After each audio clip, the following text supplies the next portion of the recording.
जय गुरु जी। आज के दिन का आगमन करते हुए आगे बढ़ते हैं। कल हमें गुरु जी ने पढ़वाया था visiting another realm in the spirit world. We read about visiting another realm in the spirit world. हम सबको पता चल गया है कि realms कितने हैं? 7 हैं।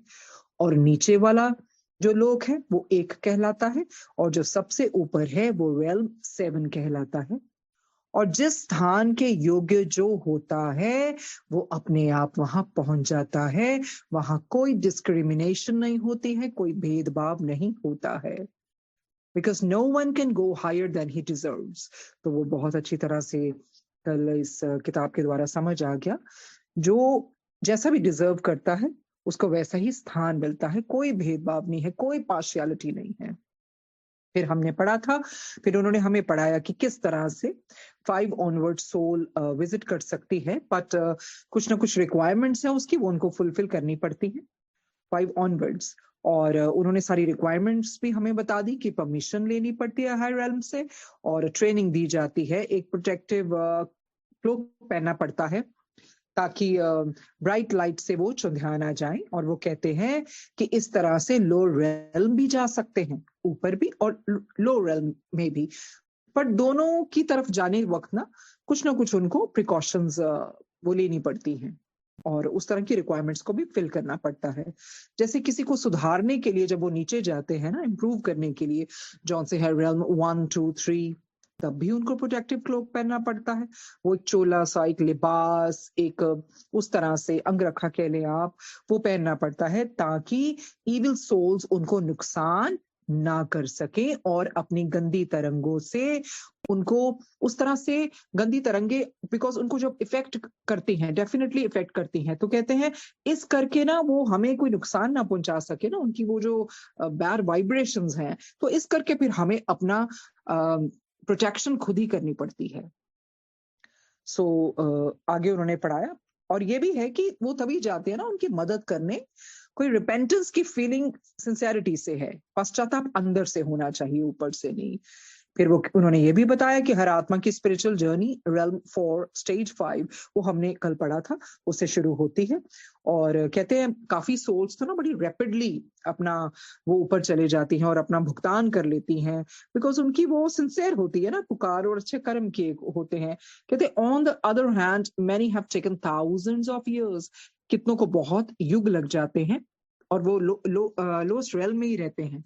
और इस तरह से फिर वो एंड ऑफ अंत में यही कहते हैं कि कोई फिक्स रूल नहीं है, आपके ऊपर है, पुकार सच्ची होगी, पुकार बिल्कुल अंदर से होगी तो जल्दी आप अपनी तरक्की कर लोगे, नहीं होगी तो फिर आप युगों युगों तक वहीं बैठे रहते हो। फिर उसके बाद हमें पढ़वाया था गॉड्स जस्टिस के बारे में। ये बतलाया था कि गॉड इज नॉट अनजस्ट, कभी भी ईश्वर अन्यायी नहीं होते हैं। He is kind, loving and full of justice. And then they explained us by telling a real story of Suresh. हमने सुरेश नामक एक व्यक्ति की कहानी सुनी, उसके द्वारा हमें सब कुछ समझ आया। गुरुजी यही समझवाना चाहते थे कि क्योंकि उसने भी तो बहुत डोनेशन दी थी ना, thousands lakhs of rupees and clothing and food and home and what not, so much so कि उसका स्टैचू भी बनाया गया, पूरा इरेक्ट करके उसका स्टैचू वहां खड़ा किया गया। पर जब वो मरा, जब उसकी मृत्यु हुई, तो वह कहाँ लैंड किया? लो रेल में। और फिर उसको गुड सोल्स ने समझाया, बड़ी डीपली समझाया, but he was pissed off. He was not ready to listen to anything because उसके अपने misconceptions थी, जो भी प्रीस्ट ने किसी ने सिखा दिया, फिलोसफर्स ने या कुछ भी, उसने यही जाना था कि दान करोगे, पाप धो लोगे और स्वर्ग में जगह मिलेगी, which was utterly wrong. और वो ब्लेम करता गया सबको, ईश्वर को भी उसने ब्लेम किया। और यही हमने सीखा ना कि पाप नहीं धोए जा सकते सेल्फिश मोटिव हो तो वही है तामुम्र एक ही सबक याद रखिए, इश्क और इबादत में नियत साफ रखिए। तो किसी भी तरह के आपके कर्म है ना, उसमें भी नियत साफ रखिए। तो उसके बाद फिर हमने पढ़ा था, then we read about spirit communications. They say God अलमायरी और हाई गुड सोल्स बहुत खुश होती हैं जब हम उनसे परमिशन लेते हैं, आज्ञा लेते हैं कि हम किसी की मदद करें या उधर से कम्युनिकेट कर सकें। फिर वो कहते हैं हमारे लिए बहुत आसान हो जाता है अगर हम डायरेक्ट कम्युनिकेट करें लोगों से, जो अर्थ के लोग हैं, पृथ्वीवासी हैं, क्योंकि फिर बहुत मुश्किल होती है हमें अपने मैसेजेस को ना प्रोजेक्ट करने के लिए। और ये जो जब कम्युनिकेशन हो जाती है ना, तो ये हमारी जो प्रोग्रेस है ना, उसको तेजी से कर देता है। Our progress is faster when it's aided by communication, यही उन्होंने समझाया। और वो कहते हैं जो हमारे विचार है और आपके विचारों में बहुत फर्क है। हमारे विचार बहुत पावरफुल है, एक्स्ट्राऑर्डिनरीली पावरफुल है, लाइक अ टू वे रेडियो। और कहते हैं बिल्कुल आपके इधर भी लोगों में पावर होती है, that power is given to them, they are blessed, they are god gifted, कि वो मैसेजेस रिसीव कर सकते हैं। ऐसे बहुत ही मीडियम्स होते हैं, साइकिक मीडियम्स होते हैं, जो मैसेजेस लेते हैं और फिर दूसरों का दुख भी दूर करते हैं, दे आर ब्लेस्ड। फिर जो आज हम गुरु जी की आज्ञा से पढ़ेंगे वो नेक्स्ट है, हाउ द रेल्म्स वर्क। कहते हैं ये जो रेल्म्स है ना, लोक, ये किस तरह कार्य करते हैं, तो उसके बारे में पढ़ने जा रहे हैं। कहते हैं together realms 1, 2 and 3 are known as hell. ये जो तीनों realms है ना, क्योंकि बिल्कुल लो होते हैं, ये पहला, दूसरा, तीसरा, इसको नरक कहा जाता है। और उसके बाद and realms 5, 6 and 7 as heaven. ये जो 5, 6 और 7 हैं, इसको हम स्वर्ग मानते हैं। फिर उनमें वो कहते हैं realm 4 is an in between realm, वो तो हमें पहले भी पढ़ाया था, ये थोड़ा बीच में पड़ जाता है। realm 4 कहते हैं it is neither heaven nor hell, ना ही ये स्वर्ग है ना ही ये नरक है, ये बीच वाला पड़ जाता है। और यही realm है जहां पर एक मनुष्य का जीवन या ह्यूमन सोल स्टार्ट करती है अपनी journey. It is the one from which human soul start. तो यहीं से इनिशिएट किया जाता है, यहीं से वो कमेंस करते हैं अपनी जर्नी। उसके बाद पढ़ते हैं The ultimate aim is to reach realm 7। तो अंतिम उद्देश्य है क्या? उद्देश्य तो यही है ना, ऊपर ही ऊपर और तरक्की होती जाए और उस तरह से इवॉल्व होती जाए सोल। और अल्टीमेट एम होता है, कहते हैं, realm 7 तक पहुंचना। और क्यों ना हो, इतनी सुंदर जगह क्यों ना कोई जाना चाहेगा। और कहते हैं you have to work very hard to do this. So वो कहते हैं it's not easy, So really, you have to work industriously, diligently. There is no free lunch in the world. You really have to put an endeavor to, reach that place. फिर वो कहते हैं, what makes the difference is the inner instinct to rise higher. तो कैसे हो सकता है? जब आपकी आंतरिक वो इच्छा हो, बहुत स्ट्रांग हो, आप में वो डिटर्मिनेशन हो कि नहीं, मुझे ऊपर जाना है, तो कहते हैं तभी हो सकता है, तभी प्रभाव पड़ सकता है। फिर कहते हैं then you never do things that bring you down and you reach your goal very soon. फिर आप इस तरह की चीजें थोड़ी करोगे जो आपको नीचे की तरफ लेके जाएं। और फिर आप कहते हैं जो आपका गोल है ना, जो आपकी डेस्टिनेशन है ना, फिर आप बहुत जल्द वहां पर पहुंच जाते हैं, क्योंकि फिर आप ऐसे कर्म नहीं करेंगे, ऐसी चीजें नहीं करेंगे कि आपको नीचे की ओर जाना पड़े, आपका डाउनफॉल हो। कहते हैं there are a few lucky souls who have done this. कोई बहुत भाग्यशाली आत्माएं हैं जिन्होंने ये करके दिखाया है, जिन्होंने ये किया है। It is entirely in your hands. तो कहते हैं वो बहुत ही खुशकिस्मत आत्माएं हैं जिन्होंने इस प्रकार तरक्की कर ली है। पर ये आपके भी हाथ में, हर इंसान के अपने हाथ में होता है, कैसे कर्म करने, ऊपर जाना के है कि नीचे की तरफ जाना, ये आपके ऊपर है। ये फ्री विल दी गई है। इवन उधर स्पिरिट वर्ल्ड में भी फ्री विल दी गई है। हमने पहले भी पढ़ा था कि जो रूहें बहुत नीचे होती हैं, ऐसी आत्माएं, अगर वो गंदे लोकों में भी हैं, अगर उनकी पुकार सच्ची है तो डेफिनेटली उनको मदद मिलेगी, जरूर मिलेगी। उसके बाद वो कहते हैं each of the 7 realms is governed by a high good soul. By governed we mean he is the head of that realm. कहते हैं ये जो 7 लोग हैं ना, उनमें से प्रत्येक पर कहते हैं वो क्या होते हैं, जो शासन किसके द्वारा किया जाता है, हाई गुड सोल। और कहते हैं जब हम कहते हैं ना ये शासन किया जाता है, I mean it's governed by high good soul, इसका मतलब है वो उसका प्रमुख होता है, वो हेड होता है उस रेल्म का। हर रेल्म में एक शासन एक हाई गुड सोल द्वारा किया जाता है, वो प्रमुख होता है, वो मेन होता है उसका। आगे बोलते हैं in higher realms no one commits sins or harms anyone। कहते ये बता देते हैं आपको, ये जो बहुत ऊपर के उच्च लोग है ना, वहां पर कोई पाप नहीं करता है और एक दूसरे को नुकसान नहीं पहुंचाता है। उसके आगे पढ़ते हैं justice is always served by our own subconscious mind, so there is no need for a police force or high ranking officers. कहते ये जो न्याय है ना, ये ऐसा मत ऐसा मत सोचिए सॉरी कि आपके ऊपर कोई पुलिस है, कोई ऐसी फोर्स है जो आपके ऊपर कोई ऐसे अधिकारी रखे हुए हैं जो आपको देखेंगे, ऐसा नहीं है। ये जो आपका सबकॉन्शियस माइंड है ना, वो ही आपको न्याय देगा, वही सब कुछ है। ऐसा कुछ नहीं है कोई लोग रखे हुए हैं आपके उन चीजों को देखने के लिए, ऐसा कुछ नहीं है। So justice is serve by our own subconscious mind, न्याय उसी के द्वारा दिया जाता है। कहते हैं हाउएवर, क्योंकि जिस तरह से हम देखते हैं ना दुनियावी लोक में पृथ्वी वासियों के ऊपर, तो वो उस तरह का वो चीजें हैं ना, वो पुलिस फोर्स है या उस तरह की चीजें हैं जो आपके ऊपर देखती हैं कि आप कोई ऑफेंस ना कर सकें, है ना, तो ये ऐसी चीजें वहां नहीं है। फिर वो कहते हैं however, we do need permission to do certain things, and if we need some advice or guidance, we go to the high good soul of our realm. कहते पर हाँ बिल्कुल ये है, हमें आज्ञा लेनी पड़ती है कुछ चीजों को करने के लिए। ऐसा नहीं कि जो हमारे मन में अपनी मर्जी से कर सके, कुछ ऐसी चीजों के लिए हमें भी कुछ नियम हमें वो मानने पड़ते हैं, हमें परमिशन लेनी पड़ती है। और अगर हमें कोई सलाह चाहिए या गाइडेंस चाहिए, फिर जो हमारे हाई गुड सोल है ना, जो हमारे रेल्म के हाई गुड सोल है, जो प्रमुख हैं, फिर हम उनके पास जाते हैं और उनसे सलाह ले लेते हैं। फिर कहते हैं sometimes even the high good soul of our realm must ask permission or guidance or must seek advice for us from his highest good soul.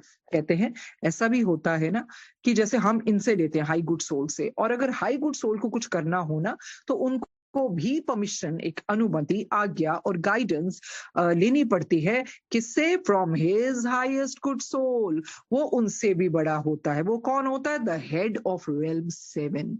तो वो देखिए कैसी उच्च आत्मा होगी कि रेल्म 7 का हेड है वो, और कहते हैं who is also the head of all realms. 7 का तो है ही, जो 7 का हेड होगा वो बाकी रेल्म्स का भी हेड होगा। सो कहते हैं वो एक क्या होता है? एम्परर, जैसे कोई सम्राट होता है। तो इस तरह से वो कौन है? His highest good soul, realm 7 का भी हेड और बाकी रेल्म्स का भी वो हेड होता है, सम्राट होता है। आगे पढ़ते हैं। फिर कहते हैं realms 1, 2 and 3 are each governed by one high good soul. कहते हैं जो realm 1 और 2 और 3 है ना, इनका भी संचालन ना एक उच्च आत्मा ही करती है। It is the same with realm 4, 5, 6 and 7. तो कहते हैं ये बिल्कुल ये इन पे भी लागू होता है। हम आपको बताते हैं कि जो रेल्म 1, 2, 3 है उनका भी संचालन हाई गुड सोल करते हैं, और उसके बाद जो रेल्म 4, 5, 6, 7 है इनका भी वो ही करते हैं। The leader of realm 7, his highest good soul however is the ruler of all. इन सब का रूलर कौन है? सबका सम्राट कौन है? किंग कौन है? एम्परर कौन है? His highest good soul. वो सब रेल्म्स का भी है और रेल्म 7 का तो है ही है। उसके बाद पढ़ते हैं दे आर वेरी हम्बल। कहते पर आपको ये बात बता दें वो बहुत विनम्र है, बहुत हम्बल है, एंड काइंड हार्टेड, दयालु है। that they will never make you feel they are superior to you.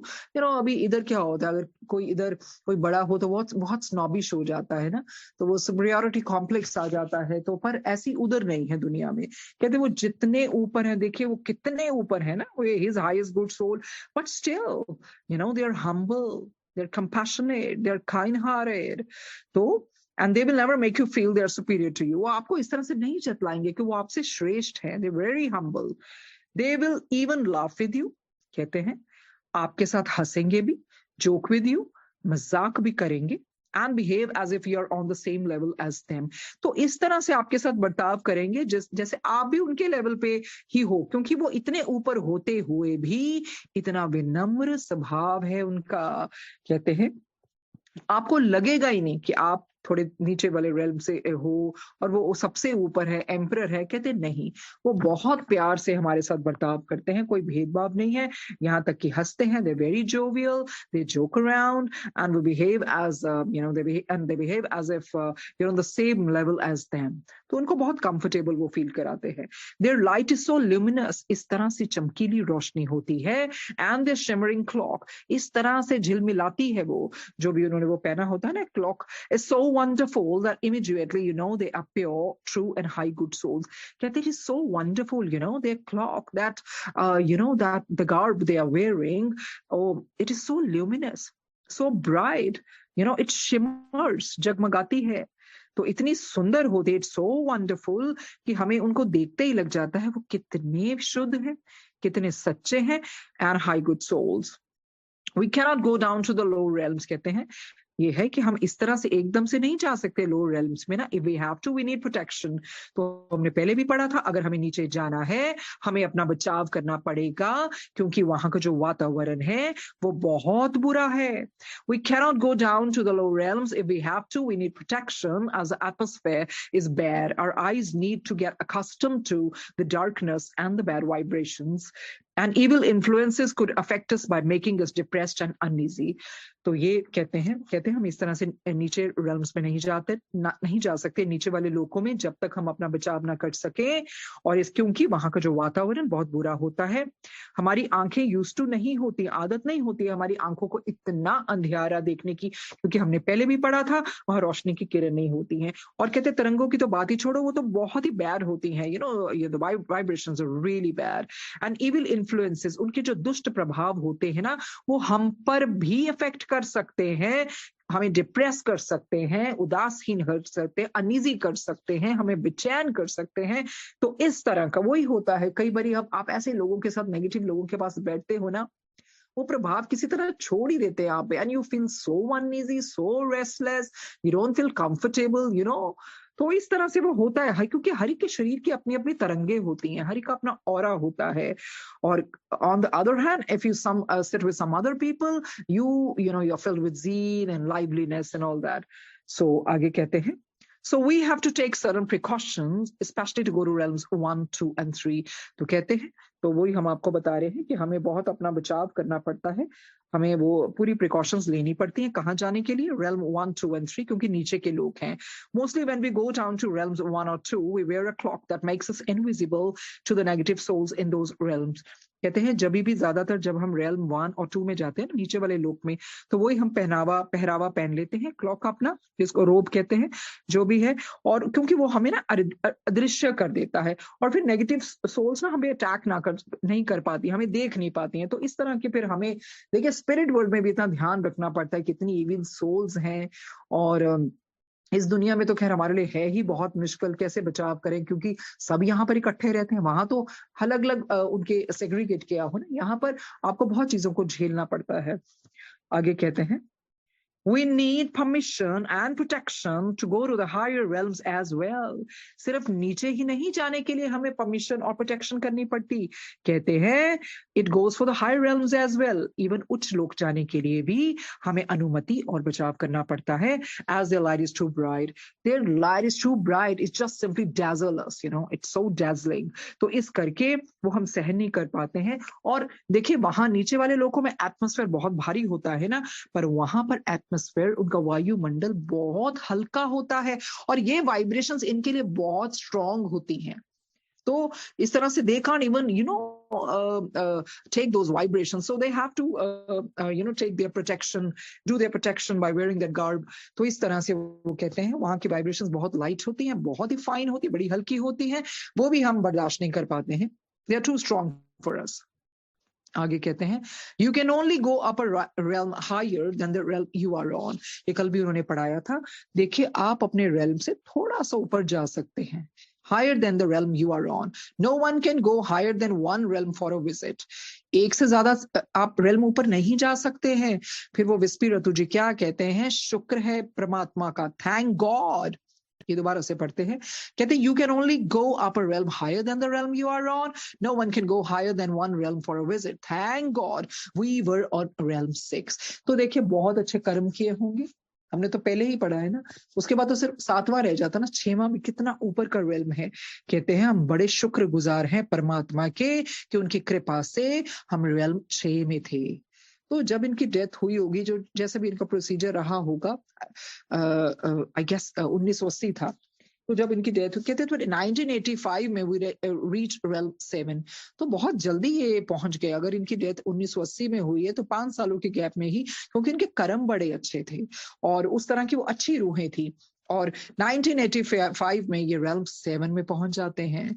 You can however go down to the lowest realm to advise, guide and improve a soul that he has called for help. कहते हैं हाँ ये जरूर है, आप नीचे के realms में जा सकते हैं किसी को सलाह देने, गाइड करने, किसी को improve करने, सुधारने, अगर उनकी पुकार सच्ची होती है. We need extra protection and so we must be invisible to all except the one who has called us. कहते हैं हमें बहुत ज्यादा प्रोटेक्शन करनी पड़ती है, अदृश्य होना पड़ता है सबके लिए, पर सिर्फ उससे नहीं अदृश्य होते जिसने हमें पुकारा है, क्योंकि उसी की तो मदद के लिए इनको जाना पड़ता है ना, तो उससे तो अदृश्य हो नहीं सकते ये, तो उस सिवाय उसके कोई भी इनको देख नहीं पाता है.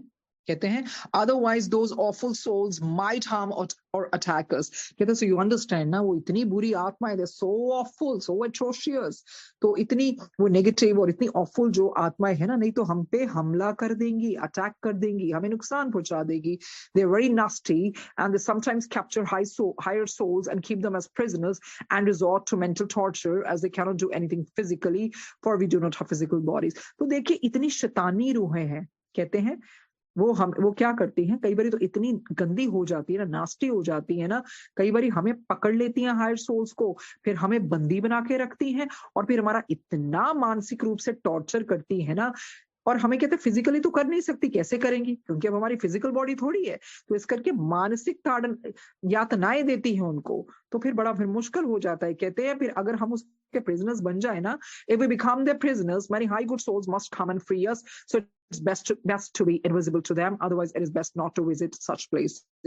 तो कहते हैं इसी करके तो हम कह रहे हैं कि अपनी प्रोटेक्शन करके जाना चाहिए, क्योंकि ये क्या करती हैं ना, ये दे पाउंस और पकड़ लेती हैं और फिर क्या करती हैं, ये टॉर्चर करती हैं, मानसिक यातनाएं देती हैं, और फिर क्या होता है, कहते हैं फिर हमें बंदी बना लेती है ना, फिर क्या होता है, जो हाई गुड सोल्स है ना, ऊपर की उच्च लोग, उनको तो फिर आना ही पड़ता है ना हमें छुड़वाने, सो इस करके हम अदृश्य होकर जाते हैं. नहीं तो फिर क्या है, नहीं तो फिर मत जाओ ना ऐसी जगहों पर, क्या फायदा, पकड़ लेंगी, टॉर्चर करेंगी, तो फिर इससे बेटर है either you go with full protection or you don't go. So it's not advisable to go to visit these kind of places. उसके बाद कहते हैं there are many good souls who spend most of their time in realms 1, 2 and 3 to guide, advise and improve others.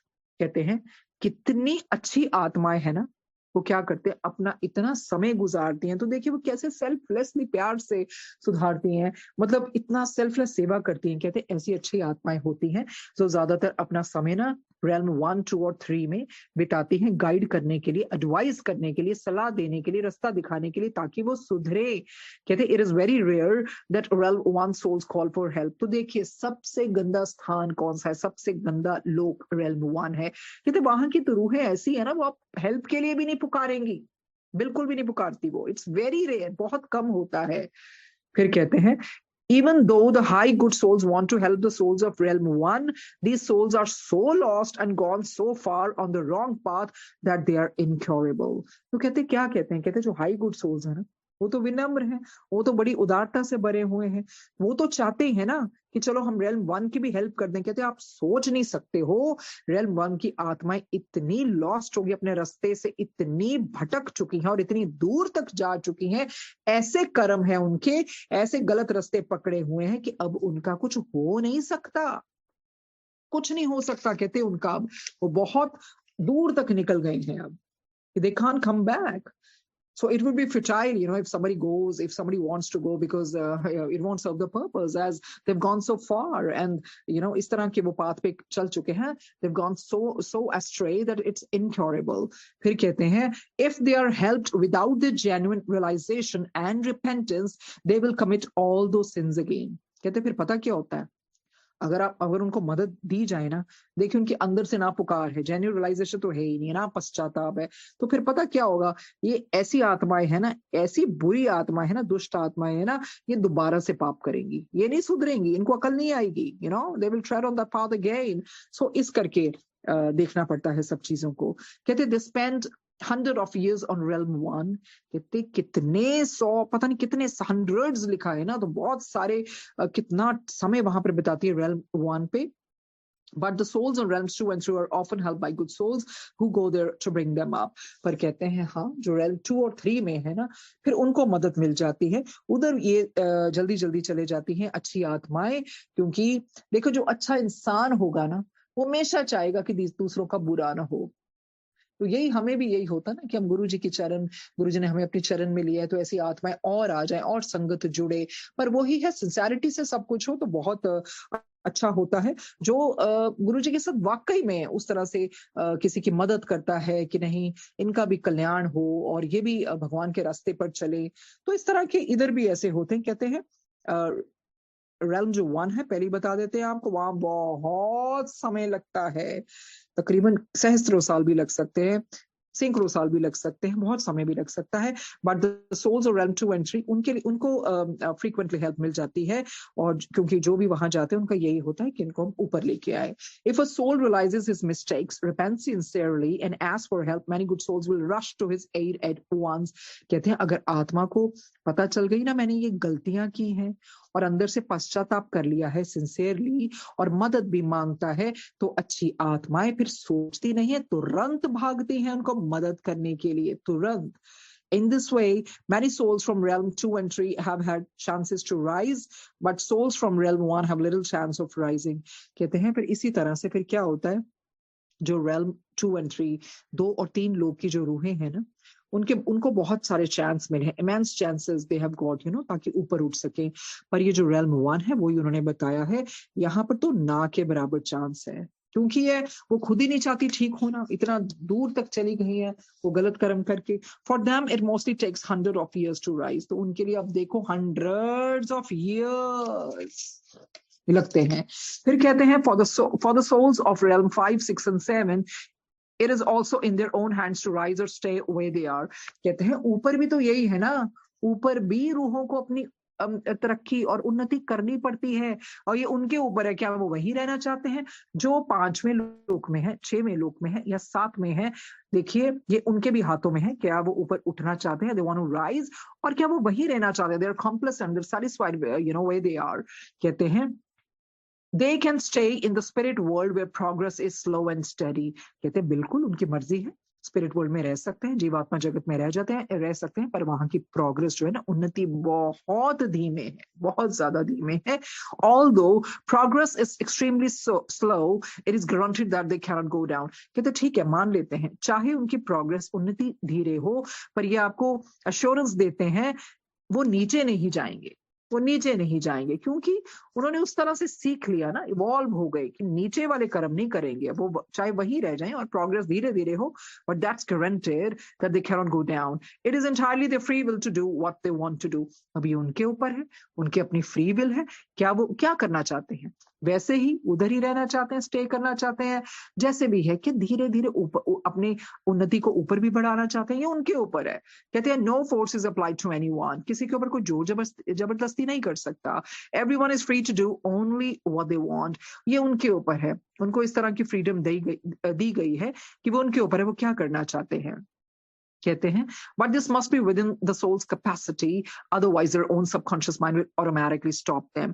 तो ये जो क्षमता है ना, ये उनके ऊपर होना चाहिए, हर आत्मा की अपनी क्षमता होती है within the soul's capacity, नहीं तो जो उनके सबकॉन्शियस माइंड है ना, वो अपने आप ही उनको रोक देगा। आगे पढ़ते हैं, your soul nature is true self, your soul nature is true self, जिस तरह के आपके आत्मा के संस्कार हैं वो ही आपका ट्रू सेल्फ होता है। फिर कहते हैं you will have to live longer, much longer in the spirit world, your true home, spirit world है true home, than on earth which is your temporary home or like a school। कहते हैं देखिए जो spirit world है ना, वहीं आप बहुत देर तक रहते हैं, क्योंकि वो आपका असली घर है। जो आप असली घर मान के बैठे हो ना अर्थ को, वो आपका असली घर नहीं है, वो टेम्परेरी होम है, वो एक सिर्फ पाठशाला है, स्कूल है, वहां भेजा गया है सीखने, पढ़ने, अपने आप को इवॉल्व करने, लेसन्स को लर्न करने। अगर फेल हो जाते हो तो लेसन्स को रिपीट भी करना पड़ता है, तो इस तरह से वो स्कूल मानते हैं। कहते हैं before you commit sins please think about your future as everyone has to leave earth one day. कहते हैं देखिए पाप करने से पहले ना थोड़ा सोच लिया करो, क्योंकि ये आपको एक दिन तो ये पृथ्वी छोड़नी है ना, जिसको आप अपना घर मान के बैठ गए हो। बिल्कुल आपको एक दिन तो छोड़ना ही पड़ेगा ना। इसी करके जिंदगी में ना फैसले लेने बहुत ध्यान से लेने चाहिए, फैसले से कर्म करने चाहिए। पर यह भी होता है कई बार हमें उन फैसलों को करने में बड़ी कठिनाई होती है और हमें मुश्किल लगते हैं। तभी कहते हैं ना, कहते हैं जिंदगी की राहों में ऐसा अक्सर होता है, फैसला जो मुश्किल हो वही बेहतर होता है। पर फिर भी चाहे मुश्किल लगे, पर वो बेहतरी के लिए हमारे होता है। इस करके बड़े ध्यान से कर्म करने पड़ते हैं। फिर वो ये बताते हैं, ये मत भूलो एक दिन तो छोड़ना ही पड़ेगा ये घर, because that's not your real home. Your spirit world is your real home actually. Then your subconscious mind will take you to the right realm and you have to rise from there. कहते हैं जब आपको पता है ना कि मैंने कर्म ठीक करने हैं, तो आपका सबकॉन्शियस माइंड है ना, आपको जिसके आप योग्य हो बिल्कुल सही रेल में ले जाएगा और फिर वहां से आपको अपनी उन्नति करनी पड़ती है। So never go against your subconscious mind और कॉन्शियस। कहते हैं हम आपको बताते हैं जो आपकी अंतरात्मा है, सबकॉन्शियस माइंड है और कॉन्शियस है, ये जो है ना, जैसे हम लोग कहते हैं कि गुरु जी की आवाज जो अंदर की, गुरु जी हम सबके अंदर है, तो उनकी आवाज को सुनना चाहिए। उस तरह से अपनी आत्मा की आवाज को सुनना चाहिए और अच्छे कर्म करने चाहिए। हमारे लिए ही है, नहीं तो फिर पापों का भुगतान किसको करना पड़ना, आत्मा को ही करना पड़ना है ना। फिर आगे बोलते हैं, When your soul leaves your physical body, it rises. जब आत्मा शरीर छोड़ देती है तो ऊपर को उठती है। It is much lighter than your physical body. जो आपका भौतिक शरीर है, physical body है, ये जो है ना, ये जो आत्मा है, soul है, बहुत light होती है। It's lighter than your physical body, and all your pains, aches, and deformities disappear along with your physical body. तो कहते हैं इसी करके ना आत्मा तो बाहर आ गई, तो दर्द वगैरह ये सब कुछ तो फिजिकल बॉडी के साथ ही चला जाता है ना। वो उसी के जब तक फिजिकल बॉडी में तब तक ही हमें पेन फील होती है। कहते हैं फिर इसी करके जो आपका दर्द है, आपकी जो डिफॉर्मिटीज हैं, जो विकृत शरीर होता है ना, वो सब फिर डिसअपियर हो जाता है क्योंकि आत्मा तो बाहर आ गई। And if you are fit for realm 5, 6 and 7, अगर आप, ये चीजें तब होती हैं अगर आप कौन सी रेलम के लिए फिट हो, 5, 6 और 7, फिर ना कोई दर्द होगा। अगर डिफॉर्मिटीज जो धरती पर होंगी वो सब जब जैसे बाहर आओगी ना आत्मा, वो सब ठीक हो जाएंगी, अपने आप गायब हो जाएंगी। ये तब होगा जब आपने ऐसे कर्म किए होंगे, अगर आप उस लोक पे जाओगे 5, 6 और 7 में। कहते हैं the better your soul the lighter and more colourful your spirit body. अगर जैसी आपकी आत्मा होगी ना, जैसी अगर आप आत्मा भली है ना, तो उस तरह की कलरफुल, शानदार आपकी स्पिरिट बॉडी होती है। It is much lighter than you could ever imagine. आप सोच भी नहीं सकते ये कितनी हल्की होती है। You can even travel hundreds of miles in a few minutes. आप कहते हैं आपको पता है कितनी हल्की होती है? सैकड़ों मील ना बस कुछ चंद मिनटों में ही आप कर सकते हो ट्रेवल। ऐसा नहीं है, आप चंद मिनटों में ट्रेवल कर सकते हो। तो इस तरह से आत्मा बहुत लाइट होती है, जिसने जैसे कर्म किए हैं, अच्छी भली आत्मा है, पाठ पूजा वाली, अच्छे कर्मों वाली, शुद्ध विचारों वाली, तो लाइट होगी। आगे बोलते हैं तो और सोल को भी it travel hundreds of miles in few minutes, just in a jiffy, it can go wherever it wants to go. आगे बोलते हैं Bad souls bodies are heavier. जिनके गंदे कर्म होते हैं, दुष्ट आत्माएं होती हैं, बुरी आत्माएं होती हैं, उनकी बॉडीज हैवी होती हैं and full of deformities, विकृत सी होती हैं। On the earth plane, an evil soul may be good to look at. कहते हैं आपको बता दें, don't judge a book by its cover. कहते कई बार क्या होता है ना, आपके इस पृथ्वी पर क्या होता है ना, कोई इविल सोल है, अंदर से इविल सोल, अब हमें थोड़ी कोई नजर आती कैसी सोल है। तो इविल सोल जो है ना, कहते बाहर से आपको बड़ी अच्छी लगेगी, may be good to look at, but when he comes to the spirit world, his spirit body will turn into one full of deformities. पर कहते पता क्या होता है, इधर आपको बहुत अच्छी लगती है, जैसे ही वो तरुण जीवात्मा जगत में आती है ना, स्पिरिट वर्ल्ड में आती है, तो वो उसका शरीर विकृत हो जाता है। इधर हमने पढ़ा था जो अच्छी आत्माएं, अगर इधर डिफॉर्मिटीज हैं, चाहे पृथ्वी पर डिफॉर्मिटीज है, बिल्कुल गायब हो जाती है वहां पर, एंड लाइट हो जाती है, शानदार, कलरफुल, ब्राइट, लाइट, ल्यूमिनस। पर इधर जो बुरी आत्मा है, उनका इधर चाहे वो बाहर से बहुत अच्छा नजर आ रहा हो, पर उधर जाके वो उनकी डिफॉर्मिटीज आ जाती है। On the contrary, deformities होगी तो वो रेंगेंगी ना, चल थोड़ी पाएंगी। On the contrary, a good soul's body on earth may be full of deformities. अब इधर क्या बोल रहे हैं, कहते हैं इधर आप देखिए, एक जिसकी अच्छी आत्मा है ना, चाहे आपके पृथ्वी पर उसका शरीर विकृत हो, But when he comes to the spirit world, his spirit body will be perfect. पर कहते जैसे ही वो spirit world में आते हैं, उनकी body बिल्कुल perfect हो जाती है, सुंदर हो जाती है. So this is the difference, they're telling us about the good karma and the bad karma, the good soul and the bad soul. तो क्या है कि कर्म बहुत ध्यान से करने चाहिए. As above, so below.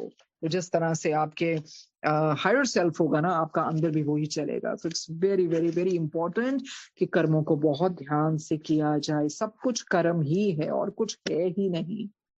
सो आगे हम पढ़ते हैं. नेक्स्ट टॉपिक है, गुरुजी पढ़वाने जा रहे हैं, the silver cord. The silver cord. अब सिल्वर कॉर्ड क्या है ना, एक लिंक होता है, life giving link from the higher self down to physical body. हम सब ने सुना है सिल्वर कॉर्ड एक सिल्वर कलर का होता है. और इससे क्या होता है कि ना, ये जो आत्मा है ना, the soul is connected to the physical body through a silver cord that is invisible to the eyes. और ये ल्यूमिनस थ्रेड की तरह होता है. And it allows the soul to transcend the body and travel into spiritual realms. तो जब इधर से निकलती है ना आत्मा, तो फिर वो कईयों को आउट ऑफ बॉडी भी एक्सपीरियंस होते हैं, तो ऐसे स्पिरिचुअल रेल्म्स में भी जा सकती है. और इसी तरह से पर जैसे डेथ होती है ना, तो सिल्वर कॉर्ड ये कट जाती है फिर बॉडी एंड सोल से, एंड फिर वापस नहीं आती है. तो जब डॉक्टर्स भी देखिए हमारी, अब देखा जाए बॉडी क्या है ना, हमारी ये जो सोल है ना, it transits physical description because it is not made of matter. Soul matter की थोड़ी बनी है. Matter has weight and takes up space. जब डॉक्टर्स डायसेक्ट करते हैं तो उनको क्या मिलता है, मैटर मिलता है ना. और सोल क्या है, अलग डायमेंशन की चीज है ये. और ये वही कंफर्टेबल फील करती है soul. It belongs to different dimension in which there is only light and sound. तो इस तरह से ये सिल्वर कॉर्ड के बारे में पढ़ने जा रहे हैं. कहते हैं we know that many times things are hard for you to believe. कहते हैं हम मानते हैं आपके लिए बहुत मुश्किल हो जाता है चीजों को मानना. For instance, we spirit souls and you earth souls do meet constantly and almost every day. कहते हैं हम आपको बता दें, ये जो स्पिरिट सोल्स है ना, ये जो चले जाते हैं स्पिरिट वर्ल्ड में चले जाते हैं, उनकी आत्माएं और धरती वालों की, मनुष्यों की आत्माएं, ये मिलती रहती हैं एक दूसरे को. कहते हैं ऑलमोस्ट एवरी डे. पर कैसे? अब कहते हैं you will ask to how. Definitely you will just say, oh, it's mind boggling, how come it happens. So कहते हैं you will ask how, पर कहते हैं हम आपको बताते हैं कैसे. When you are in deep sleep, जब आप गहरी नींद में होते हैं ना, people on earth leave their body. जब आप गहरी नींद में होते हैं तो इस दुनिया के जो पृथ्वी के जो लोग हैं ना, leave their body, अपने शरीर को छोड़ देते हैं and travel up to certain heights. और इस तरह ट्रेवल करते हैं इतनी ऊंचाई पर to meet their departed loved ones. जो उनके परिजन गए हैं उनको मिलने के लिए. पर कैसे? कहते हैं only a magnetic cord known as a silver cord joins you to your body. ये चुंबक वाली कॉर्ड है ना, जिसको सिल्वर कॉर्ड कहते हैं, इसी से ज्वाइन, ये माध्यम होता है. Silver cord joins you to your body. कहते हैं This cord will bring you back to your body if you are woken up suddenly. कई बार होता ना, हम सोते हैं झटके लगते हैं एकदम से, तो यही होता है, हमें उस टाइम नहीं पता लगता. वो सिल्वर कॉर्ड ऐसे हुई होती है, तो फिर कई बार आत्मा झटके से वापस आती है, तो फिर हमें इस तरह का महसूस होता है. वही है, वो अलग से गई होती है आत्मा. कहते हैं This cord will bring you back to your body if you're woken up suddenly. और कहते हैं कई बार ऐसे भी होता है, ये जो कॉर्ड है ना, आपको अपने शरीर के अंदर ले जाएगी अगर झटके से एकदम से आपको उठना पड़ेगा. तो ये बहुत बार एक्सपीरियंसेस होते हैं, सभी के साथ होते हैं. कहते हैं This happens only if your sleep is deep and dreamless. पर कहते हैं आपको बता देते हैं ये कब होता है, जब आपकी नींद इतनी गहरी होती है और सपनों के बगैर होती है. आप भी नोटिस आपने किया होगा, जिस दिन आपको बहुत सारे ड्रीम्स आते हैं ना, and when you get up, you're not so fresh. Why? Because when you get a lot of dreams, we're actually experiencing a lot of things. कई बार हमारी सोल भी घूम के आती है ऐसी जगहों पे. तो वो, पर हाँ, अगर ड्रीमलेस ड्रीम हो तो सोल्स फिर अपने उन परिजनों को मिलने आती है. and you feel so fresh when you don't get so many dreams. But on the other hand, when you have so many dreams, when you get up, you feel a little tired, a little worn out. तो इस तरह की feeling होती है. कहते हैं ये तभी होता है जब sleep is deep and dreamless. You have no memory of this. पर हम आपको बता दें, आपको कोई मेमोरी नहीं होती इसकी, आपको कुछ याद नहीं रहेगा. But we can assure you that you meet your departed loved ones almost every day. पर कहते हैं हम आपको पूरे आश्वासन से बता सकते हैं, तकरीबन आप रोज मिलते हो अपने परिजनों को, प्रियजनों को. तो इस तरह से सिल्वर कॉर्ड का मतलब बताया है, ये तभी होता है. और जब आप डीप स्लीप में होते हैं तब आपकी बॉडी छोड़ देती है। इस तरह के कई बार तो बहुत सारी डायमेंशंस में भी लोग घूम आते हैं। और इस तरह से इन्होंने बताया सिल्वर कॉर्ड के बारे में। या it sounds very very fascinating। फिर कहते हैं let us make one thing clear as it is most important। पर एक चीज हम आपको क्लियर करना चाहते हैं क्योंकि ये बहुत इंपॉर्टेंट है, जरूरी है। You can only meet loved ones who love you as well। कहते हैं आप उन्हीं को मिल सकते हो जो दूसरी तरफ से भी आपको प्यार करते हो। it should not be one-sided love। कहते हैं पर एक चीज आपको बता दें, ये कब होता है? हमने आपको बताया ना, तकरीबन आप जब सोते हो बिल्कुल ड्रीमलेस सिचुएशन में अपने उसमें पहुंच जाते हो, अवस्था में पहुंच जाते हो, डीप स्लीप, कोई सपने नहीं, कोई कुछ नहीं, तो तब ये चीजें होती हैं। पर ये कब होती हैं? You can only meet loved ones who love you as well, जो आपको भी प्यार करता हो।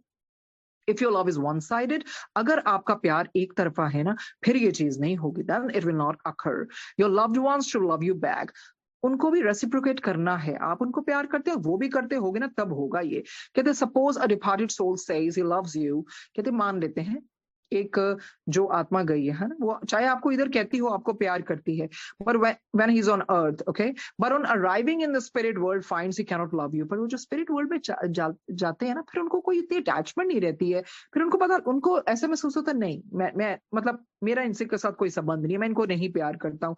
कहते फिर वो नहीं आएंगे आपको मिलने। he will never come to meet you। ये तब होता है जब दोनों तरफ से प्यार होता है। कहते हैं ना, जब रूह में उतर जाता है बेपनाह इश्क का समंदर, जब रूह में उतर जाता है बेपनाह इश्क का समंदर, लोग जिंदा तो होते हैं मगर किसी और के अंदर। तो फिर अगर दो तरफा प्यार हो, ये ऐसा नहीं है इश्क जिस्म से नहीं रूह से किया जाता है। जिस्म तो एक लिबास है, ये हर जन्म बदल जाता है। तो रूह का रूह से प्यार, दोनों तरफ से का प्यार हो, तब कहते फिर आपकी मुलाकातें होती हैं ऊपर भी। और पर अगर किसी को पता है इधर प्यार करता, ऊपर जाके लगे कि नहीं नहीं मैं नहीं प्यार करता, तब ये चीजें नहीं होती हैं। फिर वो नहीं आएगा आपको मिलने। he will never come to meet you as he no longer wants any connection with you। तो ये उसकी अपनी फ्री विल है, वो नहीं चाहता फ्री कनेक्शन, सॉरी वो नहीं चाहता आपके साथ कोई उसका संबंध हो, तो वो नहीं आते फिर मिलने। तो जो सच्चा प्यार है एक दूसरे के साथ, रूह का रूह प्यार, वो तो फिर मुलाकात जरूर होती है। Only near and dear ones who love each other can meet। जो एक दूसरे को प्यार करते हैं वो ही मिल सकते हैं। Whether, okay, वो बता रहे हैं आप कौन कौन। Whether they be mother and son, चाहे माता जी माँ और बेटे का संबंध हो, husband and wife, और पति और पत्नी का संबंध हो, फादर एंड डॉटर, पिता और पुत्री का संबंध हो, फादर एंड सन, पिता या पुत्र का, और इवन जस्ट फ्रेंड्स, चाहे दोस्तों का। तो इस तरह ये होता है। कहते हैं जो नियर एंड डियर वंस है ना, जो एक दूसरे को बहुत प्यार करते हैं, जो ऐसे रिलेशंस है, mother son, husband wife, father daughter, father son, और जस्ट फ्रेंड्स, वो जरूर मिलते हैं। But there must be mutual love between them. तो आपस में प्यार होना एक तरफा नहीं चलेगा। फिर remember that you do meet loved ones, पर आपको बार बार बता रहे हैं आप मिलते हैं अपने प्रियजनों को। So never grieve. तो हम आपको यही सलाह देते हैं, कृपया करके दुखी मत होइए। For your departed loved ones, जो आपको छोड़ के गए हैं ना, प्लीज उनके लिए अब दुखी मत होइए। As your grief affects them, आपको बता रहे हैं आप जितना दुखी होते हैं, आपका जो ग्रीफ है ना, वो सच में उनको भी हिला देता है, उनको अफेक्ट करता है। It makes them depressed and miserable. So definitely we would not want our near and dear ones who have gone, that they should also undergo, they should face depression, and they should feel like dejected, sad, or they should feel melancholic। No, हम नहीं चाहते हैं ना। तो पर मुश्किल तो होता है, पर वो अपनी तरफ से तो यही समझा रहे हैं कि आप मत रोइए, मत रोइए। उसके बाद उसके बाद है when you are asleep you are healed and guided। आज का ये पढ़ के गुरुजी हमें एक इतना महत्वपूर्ण सत्संग सुनवाने जा रहे हैं, वो इसके बाद जरूर करेंगे। तो ये वाला पढ़ने के बाद कहते हैं when you are asleep you are healed and guided। कहते जब आप सो रहे होते हैं आपकी हीलिंग भी चल रही होती है, आपको गाइडेंस भी मिलती है। अब आपको बताते हैं ये कैसे है। when you are asleep you are healed and guided। ये इनको 7 मई को 7 मई 1981 को ये मैसेज मिला था, ये लिखवाया गया था उनसे ऑटोमेटिक राइटिंग के द्वारा। कहते हैं the spirit world is far from you. देखिए ये जो स्पिरिट वर्ल्ड है, जीवात्मा जगत है, आपसे बहुत दूर है। From you and the earth, आपसे और आपके पृथ्वी से। It spans around the earth but miles and miles above you. ये पृथ्वी के चारों ओर तो घिरा है पर बहुत दूर है, बहुत मीलों दूर है। The lost realm is closest to the earth. वो तो हम उन्होंने पहले भी बताया था, जो लोस्ट रेल्म है ना वो धरती के पास है। above, okay, the lowest realm is closest to the earth, above it is the second realm and so on। कहते वो तो है ना, जो lowest realm 1 है वो धरती के पास, और उसके ऊपर दूसरा, फिर तीसरा, फिर इस तरह से ये चलता रहता है। कहते हैं you may meet your dear ones for a few minutes or a few hours, it depends on your sleep। कहते हैं आपको बता देते हैं जो आपको छोड़ के गए हैं, आपके near and dear ones, ये डिपेंड करता है, कई बारी तो चंद मिनट्स के लिए मिलते हैं, चंद मिनटों के लिए मिलते हैं, और कई बारी चंद घंटों के लिए मिलते हैं। ये किस पे निर्भर करता है, आपकी कैसी नींद है, जितनी गहरी होगी उतना शायद समय ज्यादा हो। It depends on your sleep. If you're light sleeper शायद ये तब ना हो। It depends on your sleep which should be deep and dreamless. कैसी होनी चाहिए, बिल्कुल डीप और गहरी, और सपनों के बगैर dreamless. Mostly everyone has a dear one to visit. कहते हैं तकरीबन सबका कोई ना कोई तो एक होता ही है जिनको मिलने आते हैं। Even if he or she is not known to you in this life. कहते हैं कई बार आपको पता भी है, कई ऐसे भी मिलने आते हैं, चाहे इस जन्म में आपके साथ उसका कोई संबंध मतलब हो या ना हो, वो शायद पिछले जन्मों से हो, तो तब भी आपको मिलने आते हैं। जरूरी नहीं है इस जन्म वाले ही आते हैं। कहते हैं once again the love should be mutual and not one sided। ये तो उन्होंने बहुत समझा दिया हमें, प्यार म्यूचुअल होना चाहिए, एक तरफा नहीं होना चाहिए। It is this link that keeps you going। यही जो एक कड़ी है जो आपको बस आगे चलाती रहती है। No matter what you suffer, जितना मर्जी आपने सफर किया हो, ये जो लिंक है ना, बस यही थोड़ा किसी भी तरह आपको ना थोड़ी शक्ति देती है आगे जाने की। You have no memory of that visit। बिल्कुल आपको कुछ नहीं याद इसका होगा, जो भी ऐसी आपकी मुलाकातें हुई हैं। But its effect makes you face your problems and gives you courage to overcome your misery। कहते पता क्या होता है, आपको मेमोरी नहीं होती, आपको याद नहीं होती, पर उसका ना एक प्रभाव पड़ता है। आपको चाहे कुछ ना याद हो, जो मिलने आए होते हैं ना, उसका प्रभाव ये होता है ना, आपको थोड़ी शक्ति मिलती है अपने उन प्रॉब्लम्स को फेस करने के लिए। आपको ना वो करेज मिलता है, हिम्मत मिलती है टू ओवरकम योर मिजरी, ताकि आप दुख से उबरे। वो हमें नहीं पता होता, पर आपको वो हीलिंग सी मिल जाती है, नींद में आपको आपको मिलके जाते हैं। अब जिंदगी इतनी टफ है जीनी, तो फिर भी आपको कहीं ना कहीं से एक शक्ति आ जाती है। फिर आगे कहते हैं जिस तरह से जब भी किसी को स्वप्न दर्शन होते हैं, जरूरी नहीं है स्वप्न दर्शन गुरुजी ने देने होते हैं, गुरुजी की अपनी मर्जी है, उनकी अपनी मौज है, पर जिसको भी होते हैं उसमें एक हिम्मत बंध जाती है कि नहीं, एक और मिल जाता है कि नहीं, कि मुझे जैसे भी जिंदगी है, मुझे उस तरह से इसको करेजियसली फेस करना है, ब्रेवली फेस करना है। आगे Have you noticed that after a good sound sleep you feel calm? कहते कभी आपने नोटिस भी किया है, जब आपको इतनी गहरी और अच्छी नींद आती है तो आप कितने ट्रैंक्विल, कितने सीरीन, कितने काम फील करते हैं, and less miserable than before। और जितने आगे मिजरेबल होते हैं, दुखी होते हैं, उससे तो कम ही हो जाते हैं ना। तो ये नींद, एक नींद भी मेडिटेशन का काम करती है। It really heals you. कहते हैं well the reason is this, you meet your loved ones, क्योंकि आप अपने प्रियजनों से आपकी मुलाकात होती है, एंड दे काम यू डाउन, आपको वो काम करते हैं, आपको हिम्मत बंधाते हैं, and provide guidance to your subconscious mind. हाँ, आपको गाइडेंस भी देते हैं आपकी अंतरात्मा के जरिए। But your physical mind does not know anything about this. आपका जो फिजिकल माइंड है, भौतिक मन है, उसको इसके बारे में कोई ज्ञान नहीं होता है। You are calm down, but it is up to your subconscious mind whether it can force guidance upon your physical mind or not. कहते हैं अब ये आपके ऊपर होता है, आपके सबकॉन्शियस माइंड के ऊपर होता है, क्या weather it can force guidance upon your, क्या ये वो जो गाइडेंस मिली है आपके भौतिक मन तक पहुंचा डाले कि ना, उसका असर कर डाले कि ना। तो ये किस पे होता है, ये आपके सबकॉन्शियस माइंड पे, जिसका जितना ज्यादा खुला होता है, जितना ज्यादा जागृत होता है, उतनी मदद मिलती है। आगे बढ़ते हैं।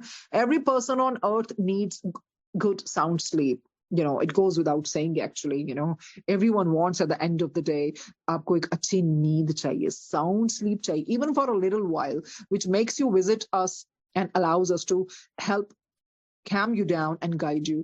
कहते हैं हर इंसान को धरती पे अच्छी नींद चाहिए ना, और अगर थोड़ी देर के लिए भी अच्छी सी नींद आ जाए ना डीप, तो उसमें क्या होता है, फिर हमारे लिए आसान हो जाता है। हम आपको विजिट भी करते हैं और फिर हम आपको काम डाउन भी करते हैं और आपको गाइड भी करते हैं। So in that sense you know this, ये हमारे मेंटोर बन जाते हैं।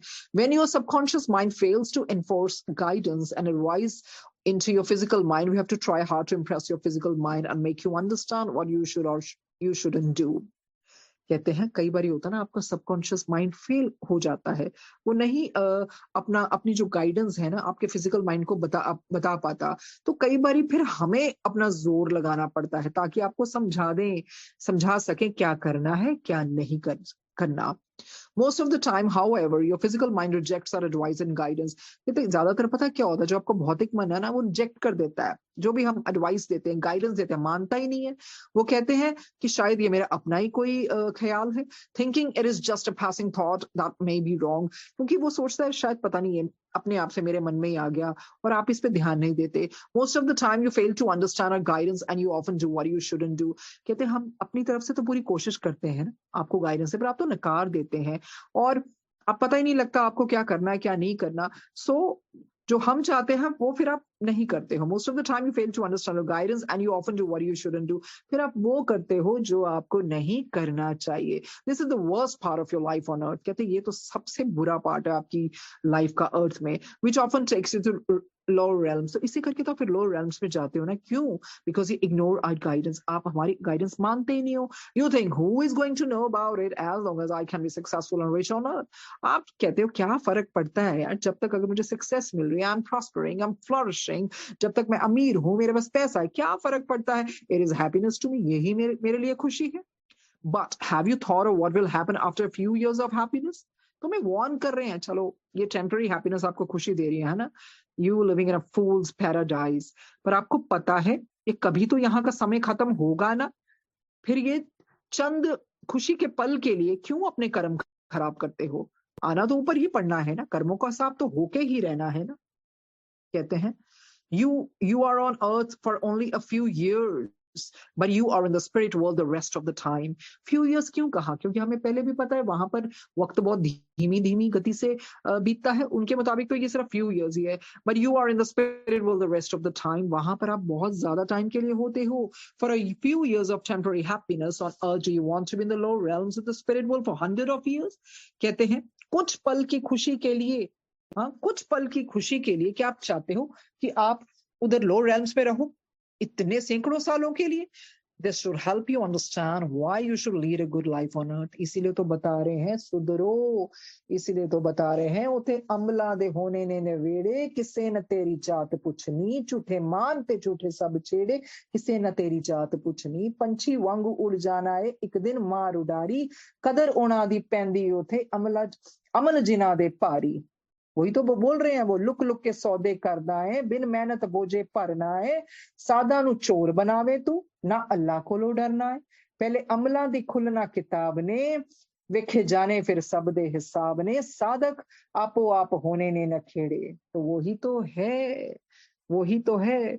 कोई ऐसी हमारे टेम्पटेशंस आ जाए लाइफ में तो वो हमें अपने आप को रेजिस्ट करना है, क्योंकि उसका भुगतान करना बहुत मुश्किल हो जाता है, बहुत मुश्किल हो जाता है। इसी करके शब्द बानी सत्संग के द्वारा गुरुजी ने सोजी डाली। इसी के लिए माड़े टाइम ऐसे आ गए, वक्त आ गया कि गुरुजी कहते हैं ये जो किताब में है, डिवाइन किताब में है, इसको पढ़ो, समझो, अमल करो। और आप कभी भी आपको ये किताब बार बार मौका मिले, क्योंकि हर लैंग्वेजेस में है, रिकॉर्डिंग्स में है, जितनी मर्जी बारी आप सुनते हैं, इसकी डोजेस लेते रहना चाहिए। ऐसे तो गुरुजी कहते हैं तभी तो बंदा सुधरेगा ना, नहीं तो बंदा भूल जाता है सारी चीजें। और इस तरह से ये बहुत बहुत बहुत प्यारी सीख दी है गुरुजी ने हमें, बहुत बहुत गहराई से चीजें बताई हैं। और एंड ऑफ द डे यही समझा है कि नहीं, कर्मों को बहुत ध्यान से करना चाहिए, भुगतान हमें ही करना पड़ेगा। ऑलरेडी गुरुजी ने बहुत कर्म बख्श दी, तो जाने डेलिबरेटली अब हम बाकी कर्म ना खराब करें। तो ऐसे है कि जिस तरह से ये किताब हमें बहुत डिवाइन किताब पढ़ाई है, जिस तरह से शनाज आंटी का, वन्ना जी का ये सोल के रिलेटेड ही गुरुजी ने सत्संग शेयर करवाया था। कोशिश करूंगी, पर अंजना जी को कभी भी जब भी जिस तरह से भी उनका वक्त लगेगा, उनको खुद भी गुरुजी बुलवाएंगे, जब भी वो समय गुरुजी ही देने वाले हैं। तो वो खुद भी करेंगे। पर जिस तरह से उन्होंने बतलवाया मुझे, और ये सारा कुछ अपनी तरफ से उतना जॉट डाउन किया है, पर बहुत गलतियां हो सकती हैं, माफी मांगते हैं गुरुजी से और अंजना जी से, पर किसी वक्त तो खुद भी बताएंगी। पर जिस तरह से गुरुजी ने बहुत बहुत बहुत बारी उनका दिमाग में नाम डाला, तो she was generous enough to share. तो वो करते हैं, क्योंकि आज सैटरडे है, और मैं I hope everybody would be having some time to listen to her divine journey. तो ये अंजना जोशी जी, जो इस समय अमेरिका में है, ये उनकी जर्नी के ऊपर है। ये क्यों गुरुजी बतवाना चाहते हैं, क्योंकि अभी अभी जो किताब में हुआ वो हम रिलेट कर पाएंगे। सो ये अंजना जी के बारे में कहते हैं। अंजना जी के एक बेटा था, वैसे उनकी बेटी भी है। अंजना जी के एक बेटा था, उनकी डेथ उनके बेटे की ना 2000 में हो गई थी, और उस समय उनका बेटा ना 13 साल का था, अंजना जी का। और फिर ये देखिए, ये हमें गुरुजी बतवाना चाहते हैं कि वही आत्मा कैसे दोबारा वापस आई। वही आत्मा, जो आत्मा गई थी ना बेटे के रूप में, वही आत्मा आई दोबारा से। तो अंजना जी कहती हैं कि जिस दिन उनकी डेथ हुई ना उनके बेटे की, कहते ये सारी फैमिली ना गाड़ी में बैठी हुई थी और कहीं जा रहे थे, और एक्सीडेंट में सिर्फ बेटे की डेथ हुई। वो भी वो डिटेल में बताएंगी। कुछ ऐसे था, मुझे याद है एक बार सत्संग में भी कहा था, शायद पिताजी आगे बैठे थे, बेटा बार बार जिद कर रहा था मैंने आगे बैठना, मैंने आगे बैठना, क्योंकि वो उसने क्या किया, अपने पापा को बचा लिया। तो सोल को पता था कि शायद उनकी होने वाली, चलो नहीं मैं चले जाता हूँ।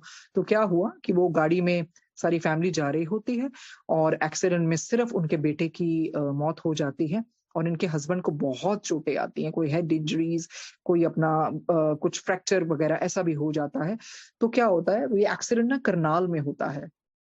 फिर वो वापस आते हैं, हस्बैंड को हॉस्पिटल में एडमिट करवाते हैं। तो सोचिए एक माँ की हालत, बेटा चला गया, हॉस्पिटल में हस्बैंड को एडमिट कराते हैं, बेटे की डेड बॉडी को लेकर आते हैं, और उस समय ऐसी हालत थी, अंजना जी कह रहे थे, आज ही उन्होंने सारा भेजा।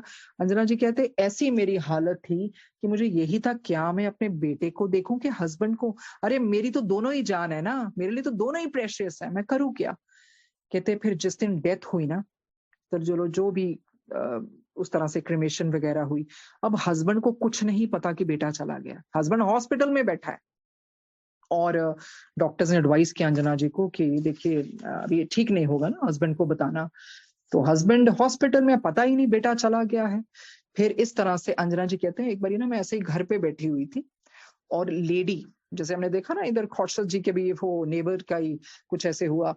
चलो अभी तो इसकी बात करते हैं। कहते वो घर पे बैठे हुए थे, कोई लेडी जो पड़ोस में रहती थी ना, तो अंजना जी के पास आकर बोलती हैं कि आप रो मत, हाँ आपका जो बेटा है ना, कहते प्लीज आप मत रो, आपका जो बेटा है ना।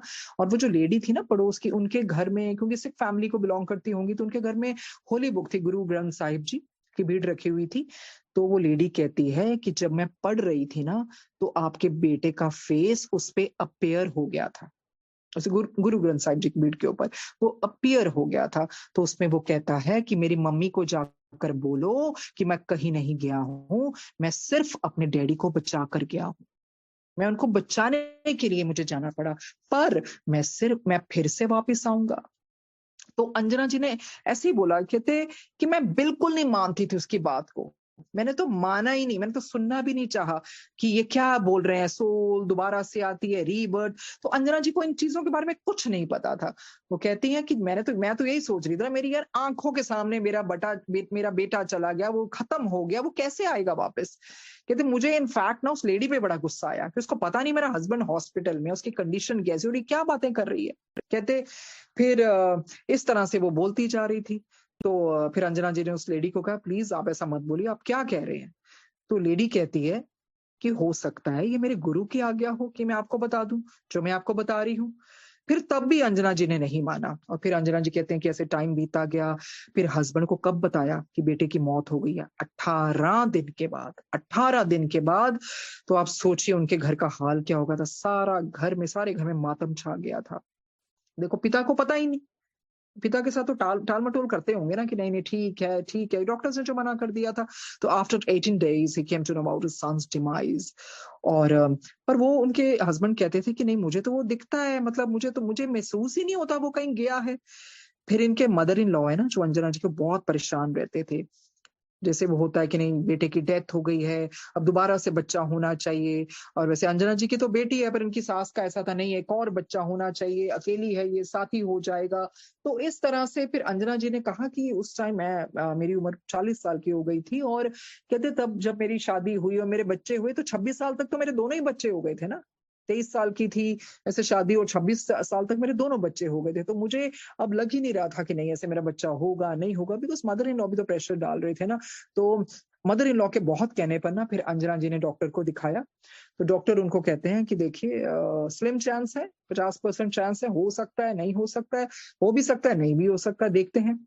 तो फिर इन्होंने अपने मन को ही मार लिया कि कुछ पता ही नहीं है, ठीक है कहते हैं। फिर पूरे 2 साल बाद ना क्या हुआ, इनके मदर इन लॉ की कोई सर्जरी हुई जो वे हॉस्पिटल में थी, और उनके ना कुछ पस सी पड़ गई थी, और जहां सर्जरी हुई थी ना पेट में काफी इन्फेक्शन फैल गया था, तो उसके कारण वो बची नहीं, शी ऑल्सो पैस्ड अवे। और फिर वो कहते हैं कि उनके यहाँ ना एक महात्मा जी आते होते थे गीता का पाठ करने, इनकी मदर इन लॉ ऐसे सुनती थी या कुछ ऐसे ना। तो वो पता क्या बोल के गए थे, वो कहते थे कि ये बचेगी नहीं। तब तो इनकी मदर इन लॉ जिंदा ही थी ना, कहते ये बोल के गए थे ये बचेगी नहीं, क्योंकि इसकी रूह इसकी ना जो है ना ये रूह पोते में अड़ी हुई है, पोते को ही देखना चाहती है। तो इस तरह से जब ये जाएगी ना तब इस घर में वो बच्चा आएगा। तो नेचुरली जब अंजना जी की सिस्टर इन लॉ ने सुना तो उनको यही हुआ, ये क्या बोल रहे हैं, क्या इसका मतलब हमारी माँ को जाना पड़ेगा तब वो रूह वापस आएगी। तो सारे परेशान हो गए कि क्या हो रहा है, कि हमारी मदर के बारे में क्या बोलते जा रहे हैं। और तो फिर महात्मा जी वो चले गए। फिर इनकी मदर इन लॉ की डेथ ना अक्टूबर में होती है। और जैसे उन्होंने कहा था ना 6 अप्रैल के बाद ऐसे ऐसे कुछ रूह आएगी या कुछ है, महात्मा जी कुछ ऐसे बोल के गए थे। वो अंजना जी कुछ ज्यादा अपनी तरफ से ज्यादा अच्छी तरह बता सकती हैं। कहते हैं जब इनकी मदर इन लॉ की डेथ अक्टूबर में होती है ना, हो गई, तो 1 अप्रैल को अंजना जी की सिस्टर के ड्रीम में, 1 अप्रैल देखो अक्टूबर के बाद बिल्कुल 6 महीने बाद अंजना जी के सिस्टर के ड्रीम में ना इनका बेटा फिर आता है, और वो कहती है कि तू उनको उसके बेटे जो बेटा आता है ना ड्रीम में, तो उनकी सिस्टर को कहती है तो मेरे ड्रीम में क्यों आ रहा है, अपने मम्मी पापा के पास क्यों नहीं जा रहा है। वो कहता है नहीं मैं आना चाहता हूँ वापस, और मुझे किसी तरीके से अपने पास बुला लो। तो इसके बाद ना इनकी सिस्टर का फोन अंजना जी को आता है। वो कहते हैं कि दीदी जो 13 अप्रैल है ना, 13 अप्रैल को हम मंदिर जाएंगे, लाइक कोई मंदिर होगा वो वहां जाना चाहते होंगे। तो अंजना जी ने कहा नहीं मैं जा नहीं सकती हूँ, मेरे को तो उस टाइम पीरियड्स आए होंगे, I will be having my chums, how can I go there. तो पर इनकी सिस्टर क्या बोलती है, नहीं आपको जाना ही पड़ेगा, आपको इस बारी पीरियड्स आएंगे ही नहीं। बहुत वो कॉन्फिडेंस से कहती हैं कि दीदी आपको तो पीरियड्स नहीं आएंगे, तो आप देख लेना।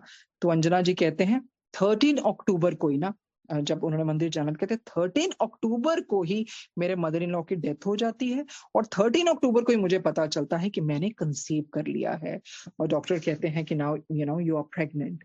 तो फिर अंजना जी को ये ध्यान आता है, वो लेडी की बात भी याद आती है पड़ोस वाली की, कि इस तरह से और अपने बेटे की भी बात याद आती है जो ड्रीम में आके बोल के गया कि मैं फादर को बचा कर गया हूँ। और महात्मा जी भी कह के गए थे कि इधर सास जाएगी तो बच्चा वापस आ जाएगा। तो ये क्या है, तो ना अंजना जी को कुछ समझ नहीं लग रहा था ये क्या हो रहा है। फिर भी उनको लगा नहीं अब कुछ ना कुछ तो है। फिर अंजना जी ने यही कहा ना कि जो चीज जब आपके साथ होती है ना तब आप बिलीव करते हो। कहते मैं बिल्कुल नहीं मानती थी, मेरा रत्ती भर विश्वास नहीं था इन चीजों पर।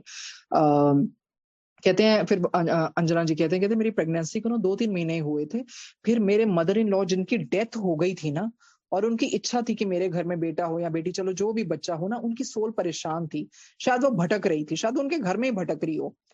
फिर अंजना जी कहते हैं मुझे एक बार ड्रीम आता है कि इनके मदर इन लॉ की डेड बॉडी वहां उनको नजर आती है, उनको लेटाया गया है और उनको लेकर ही जाने वाले होते हैं। तो इतने में वो ना उठकर बैठ जाती हैं। तो सब लोग कहते हैं ये तो जिंदा हो गई। तो हम उनको घर के अंदर ले आते हैं, और घर में बैठकर ना जैसे ही वो अंदर आती है ना, तो अंजना जी उनके ऊपर मतलब उनके पास जाने की कोशिश करती है, देखती हैं। तो मदर इन लॉ बहुत उनको इस तरह से कहती है कि नहीं नहीं, तो मेरी नजरों से पीछे हट जा, तो मेरे पास ना आ। तो अंजना जी उनको पूछते हैं कि आप मुझसे ऐसा क्यों बोल रहे हो।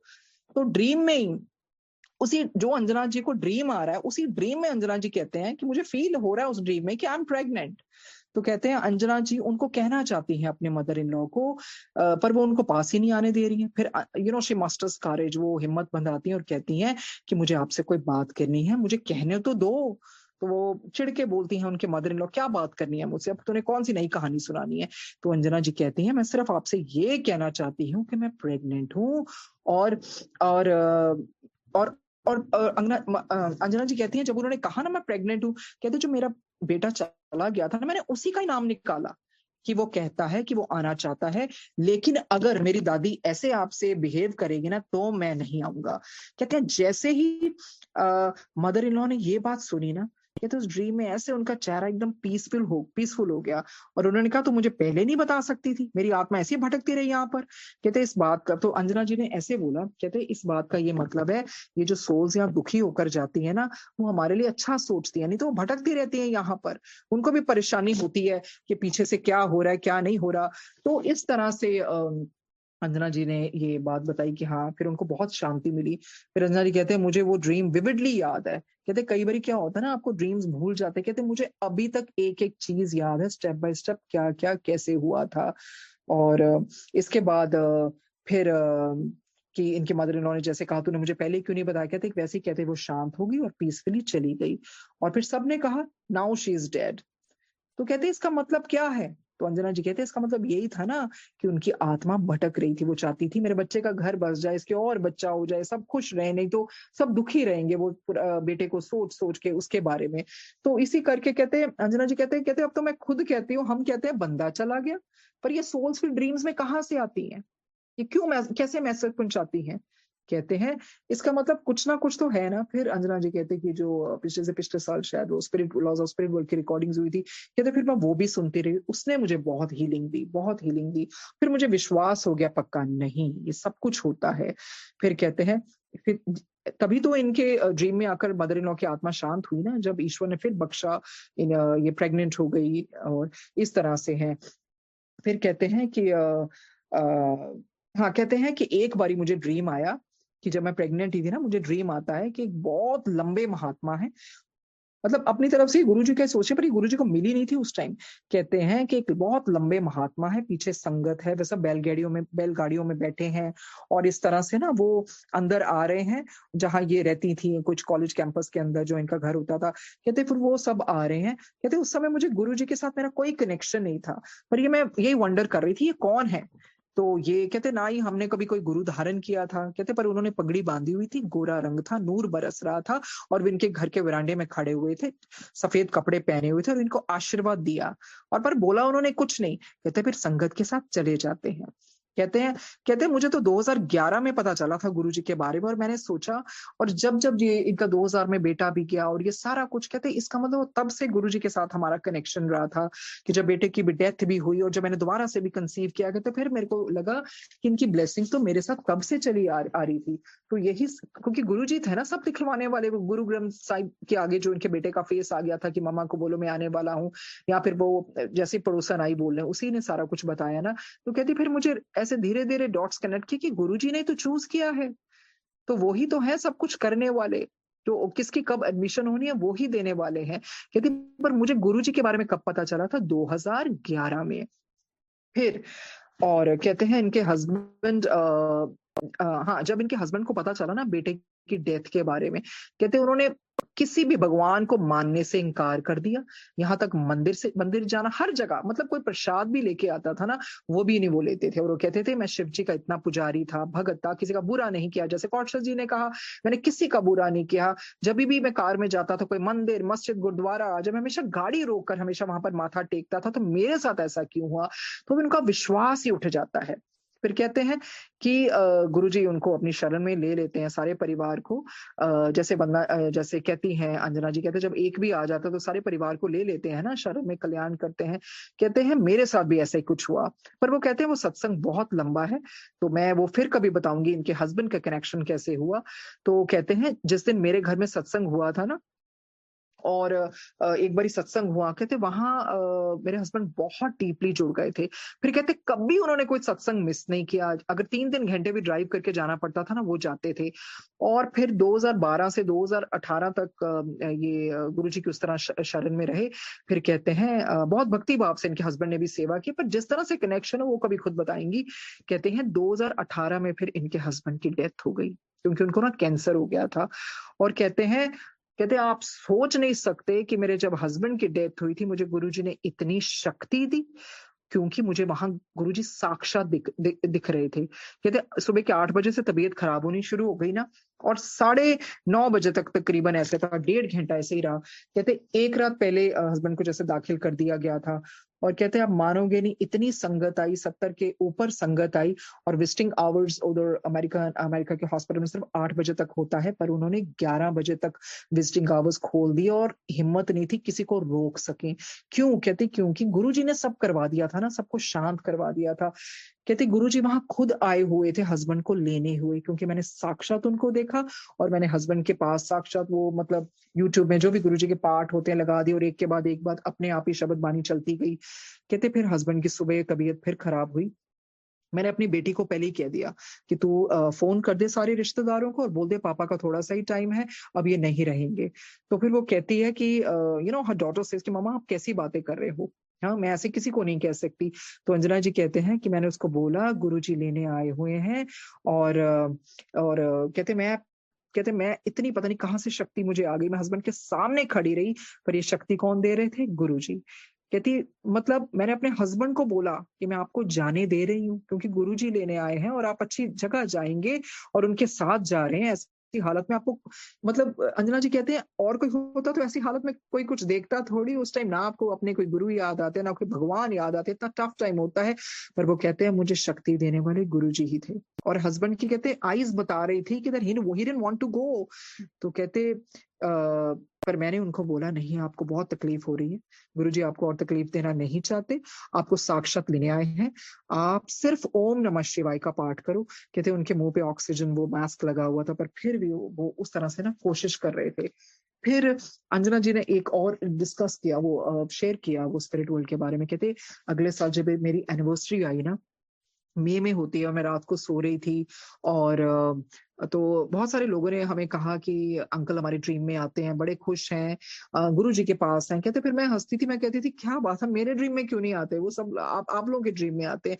कहते फिर नेक्स्ट ईयर जब मेरी एनिवर्सरी आई, तो कहते मैंने मतलब अब मतलब मैं ऐसे इस तरह से मैंने सोचा कि चलो कोई बात नहीं गुरुजी, जो आपको ठीक है, चलो खुश रहना है तो मुझे रहना ही पड़ेगा, चलो कोई बात नहीं। अगर आज मेरी अंदर से एनिवर्सरी, अंदर से तो वो मिस कर रही थी ना, बट वो ऐसे बात कर रही थी गुरुजी से, चलो कोई बात नहीं, जैसे है जैसी आपकी इच्छा।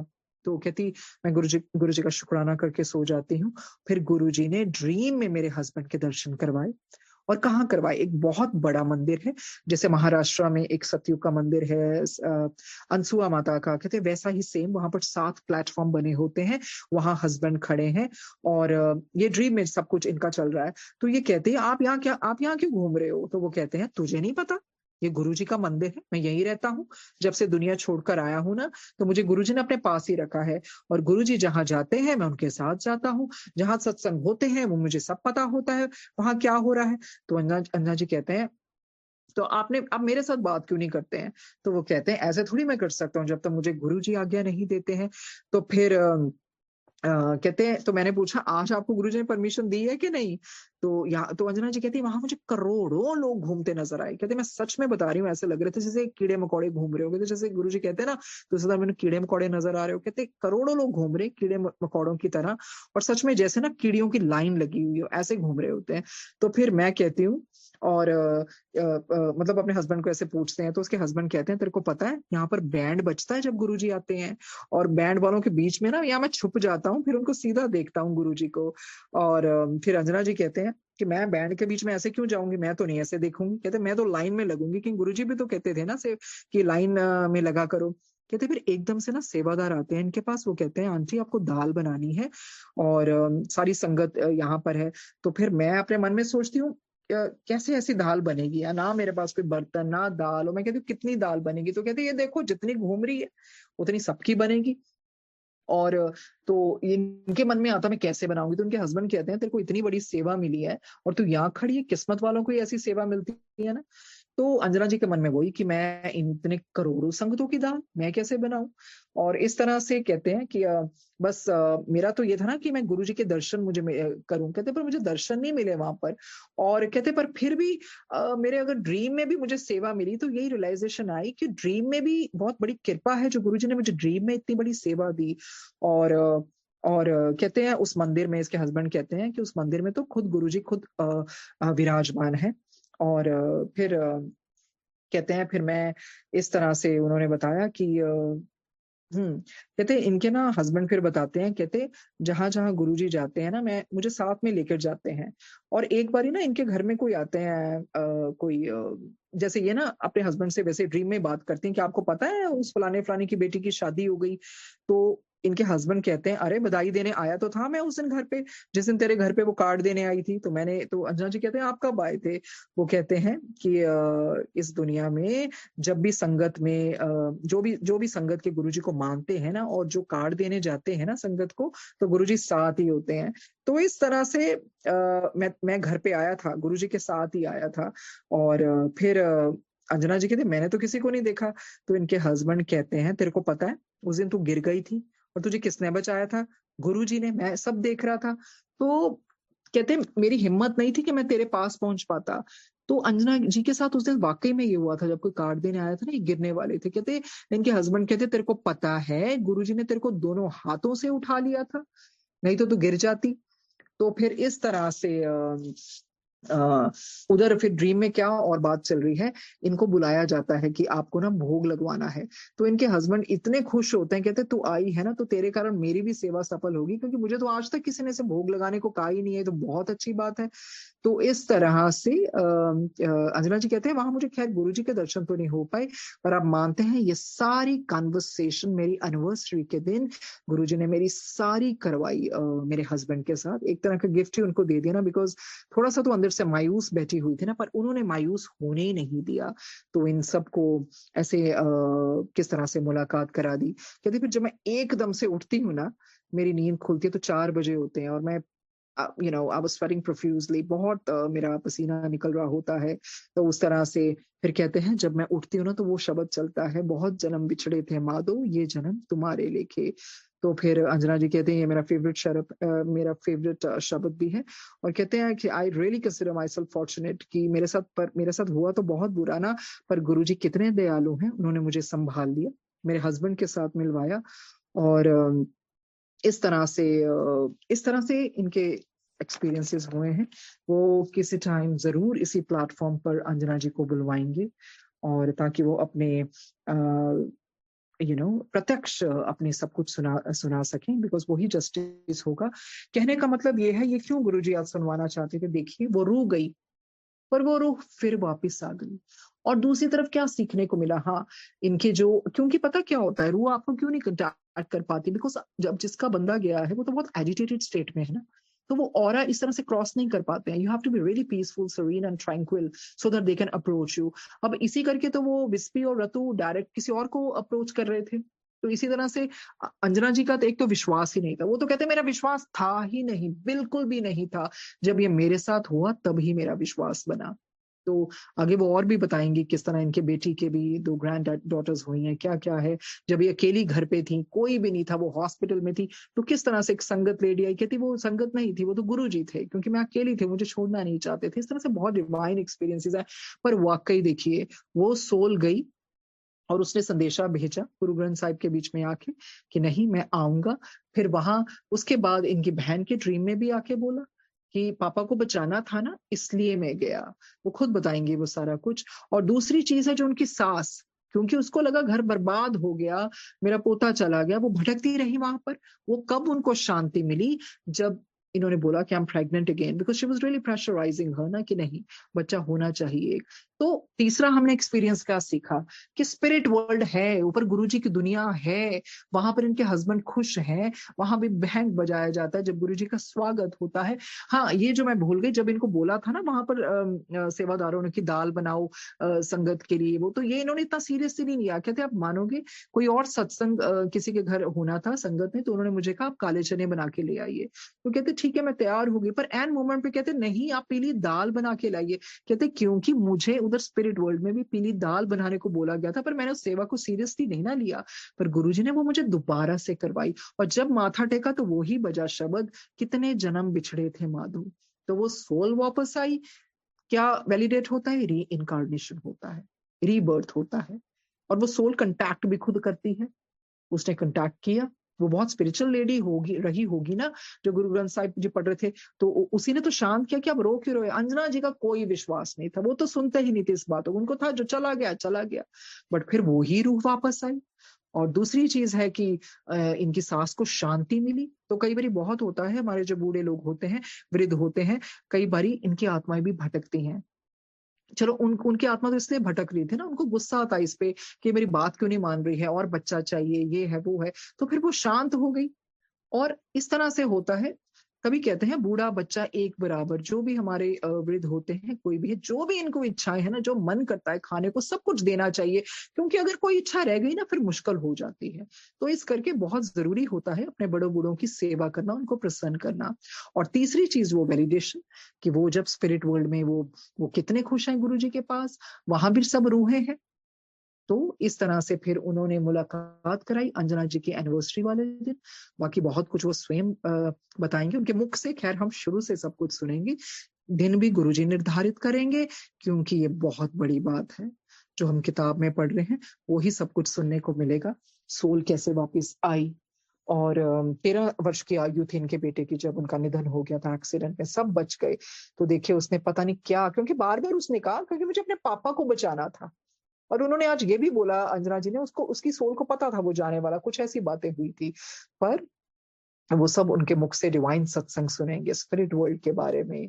और ये उनके हस्बैंड कैसे गए। देखिए एक औरत का हस्बैंड जा रहा हो, वो बिल्कुल उसको जाने दे रही है हिम्मत से, कहती इतनी मुझे शक्ति आ गई। उस टाइम तो आप बुखला जाते हो, पर मैंने कहा नहीं आप जाओ, गुरुजी आपको लेने आए हैं। कहते मुझे साक्षात खड़े हुए नजर आए, तो मैंने उनको हिम्मत दी, नहीं आप जाओ। हालांकि वो जाना नहीं चाहते थे।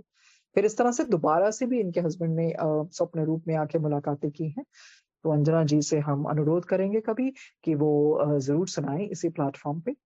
सो मेरे सुनाने वक्त मुझसे बहुत गलतियां हुई होंगी, क्योंकि आप जान सकते हैं जिसके साथ बीता है वो अपनी तरफ से वो तो एक एक चीज डिटेल में मेटिकुलसली सुनाएंगे ना, मेरे से गलतियां हो सकती हैं। पर इस तरह से गुरुजी उनका बहुत बहुत बार बार दिमाग में डाल रहे थे, तो इसी करके वो आज गुरुजी ने सुनवाना था कि यस। और मेहर किसने की, वो आत्मा आई कैसे वापस? गुरु जी की मेहर के साथ। तभी तो उनको जब वो स्वप्न आया कि कोई लंबे महात्मा आशीर्वाद दे गई। हालांकि कहते मैं जुड़ी तो 2011 में, और बेटे की डेथ कब हुई? 2000 में। और उसके बाद, क्योंकि यही है, हमें नहीं पता वो कब से देख रहे हैं, वो तो परमात्मा है, वो तो शुरू से ही जुड़े हुए हैं हमारे साथ। तो उनको सब प्रत्यक्ष सब कुछ मालूम है। और इतनी मेहर की दोबारा से वही आत्मा दी। और इस प्लेटफॉर्म की जो रिकॉर्डिंग से लास्ट टू लास्ट है, वो खुद वो स्वयं बोलती हैं किसने मुझे काफी हीलिंग दी। तो इसी तरह से हम चाहते हैं सबको हीलिंग मिले। और कोई भी नियर एंड डियर वन किसी का गया है, आप ये मान के चलिए वो आपको देख रहे हैं। आप थोड़े से पीसफुल बैठेंगे, वो and you don't have to, of course it's easier said than done, it's very difficult, but definitely अपने आप को कंट्रोल करना चाहिए। बहुत रोने से क्या होगा, बहुत दुख से उनको बहुत कष्ट पहुंचेगा। तो हम नहीं चाहते हैं, हम यही चाहते हैं जो जहां गए हैं ऊपर की दुनिया में भी वो प्रगति करें। और तभी वो आगे बढ़ेंगे जब हम थोड़ा उनको अपनी प्रेयर्स भेजेंगे। और उस तरह से हम बहुत बहुत डिप्रेस नहीं होंगे, क्योंकि उनकी जर्नी भी ऊपर चलती रहेगी। देखिए हमने भी उधर तो जाना ही जाना है। तो ये जो भगवान का तोहफा दिया है जिंदगी, उसको गुरु जी को सौंप के उस तरह से अच्छे कर्म करके अच्छे इंसान बन के बिताना है। क्योंकि हमें आज उन्होंने बता दिया ये टेम्परेली हम रह रहे हैं, जिसको हम असली घर मान के चल रहे हैं। असली घर वो है, तो वो है। सो इस तरह से अंजना जी का बहुत बहुत प्यारा सत्संग गुरु जी ने सुनाया। धन्यवाद गुरु जी, धन्यवाद अंजना जी। और हो सकता है बहुत जल्द हम अंजना जी से अनुरोध करेंगे, जो भी उनका समय उनको जैसे होता है, तो प्रत्यक्ष लाइव सुनाएँगी तो उसका आनंद ही कुछ और आएगा। सो इसी को कह के आज का ये संपन्न करते हैं और फिर हम सोमवार को ज़रूर मिलेंगे। गुरुजी हमें आगे बढ़वाएँगे इस जर्नी से। So thank you Guruji, thank you संगत जी। ये सब कुछ सुनने के लिए मेरी गलतियों को क्षमा कीजिए। धन्यवाद।